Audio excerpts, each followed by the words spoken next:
Okay, guys, it's a very difficult time right now. We didn't play very well, and I certainly didn't coach very well. Syracuse came out early and made shots, and we got in foul trouble in the first 5 minutes. There's not a lot to say. I mean, I think that we played them 10 or 11 days ago and played extremely well, and they may have had more incentive to come back, or they may have just played better and coached better today. But we didn't get off to a good start, and then we made a little run to try to get back in the game, and it was a 4-point game, and then we just, everything we touched turned bad. Turned badly, I guess is better English. They made shots. We couldn't make a shot. And we came out in the second half and tried to get more involved and got the ball inside 3 of the first 4 possessions and scored. And then we lost the ability to get it in there, either by not making the right pass to get it in, or the big guys not moving as well. And again, that's I've got to do a better job of coaching, and I didn't do a very good job coaching this game. That's the bottom line. Questions for the players first, please. Raise your hand. Front row. To either of the players, what happened during that 14-0 run late in the first half? What caused it, and how much did that take out of you guys? They ended up getting a lot better shots they wanted. They ended up getting a lot of the shots they wanted. They forced us to take a lot of bad shots. I think we turned the ball over a couple times in that stretch, and they took advantage of our mistakes. Leaky. We got in foul trouble and started turning the ball over, and they started capitalizing on that, and we just dug ourselves into a hole and just couldn't pretty much dig ourselves out. To answer your question, I don't think it took a lot out of us. It was just a time that we struggled, but I don't think that we quit from that time. But it was just we took a blow, but I don't think we quit after that. Other questions for the players? To our right. Garrison and Leakey, it seemed like with some of the foul calls early, the team kind of got frustrated, and as the game kind of got out of hand, that frustration grew, especially if they're late. Was that a challenge, kind of keeping those emotions in check? It's tough, especially when you see calls like that don't go your way. I mean, it's just, the officials made the calls. We just have to live with it. But I think we could have controlled ourselves a little bit better with, especially with our frustration. And I don't think us fussing at the refs and crying and whining and stuff will help eventually. Any of those calls, it only makes it worse for us. So hopefully our players from that were whining and complaining learn from that. Leaky. We just have to learn how to play defense without fouling, pretty much. We can't leave it up to the refs, and our job would be simple, pretty much. Any other questions for the 2 players? Front row, last question. Either one of you guys, what can you learn from a season like this? I mean, what can you take from it, and how do you get better because of it?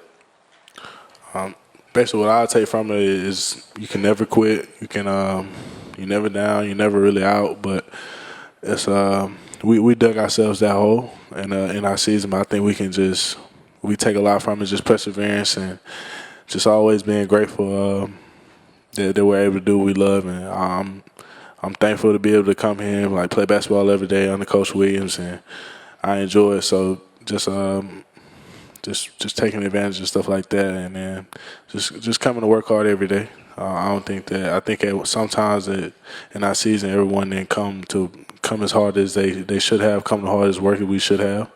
And as a leader, I think that I have to do a better job motivating everyone to come to work every day and come with that hard-hand lunch pail to just show that every day is meaningful and every day means something to us. Okay, thank you, guys.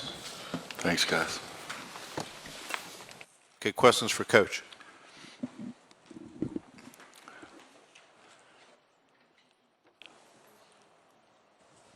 Back right. Roy, this is clearly a frustrating end to a frustrating season. Did you feel at any point during the course of the year you kind of got a glimpse of the potential of this team? Yeah, I thought, needless to say, I thought we'd have a better record at the end of the year. I don't spend a lot of time thinking about what our record's going to be, but I try to evaluate our team, and I thought that we could be better.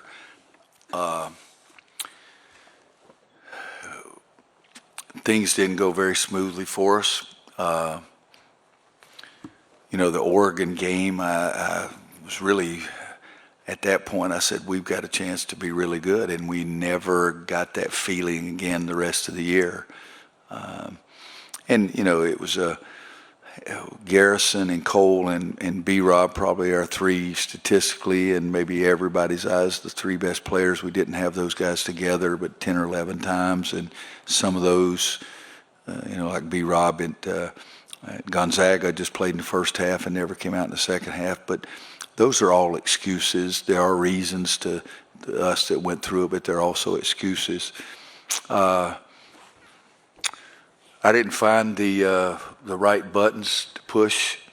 I mean, even today, it's just I got them together after a pregame meal and before we went over the scouting report and talked to them about what's going on in the world and told them, things are changing with this tournament and the whole bit, but let's just get it out in the open and see what questions you have, because I wanted us to really focus on the game.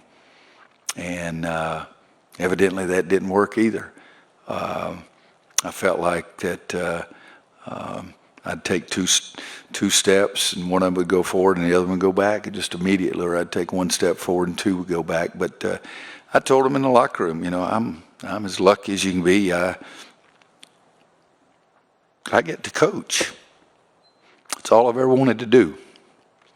And right now, it's not fun. It has been a difficult year. But this is what I want to do.